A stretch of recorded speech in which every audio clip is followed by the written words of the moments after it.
कि साधना से करुच्ची कि तपस्या से करुच्ची तेणु साधनार प्रथम सोपान हूँ कौन ना अस्वाद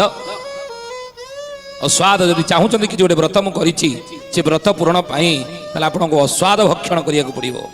आ कहे कौन अस्वाद तप आपण करेंगे सप्ताह को थरे रविवार को ठीक करंतु गोटे ओली आप खाद्य लुण मोटे तरकारी फरकारी पकेबे ना आम अलणा खाइबा ये जीभ को संयम करवा ये चाहिए सब टकल मकल खाइबा आड़ू साड़ू जिन स्वादयुक्त खाद्य तो जबत करने जीभ को मनैया स्वाद को स्वादु रहित खाद्य खाइबा दरकार अर्थात स्वादुटा कौन लगे सब तरकारी मसला मसली आप पकई गोटे तरकारी आप सब प्रकार मसला पकई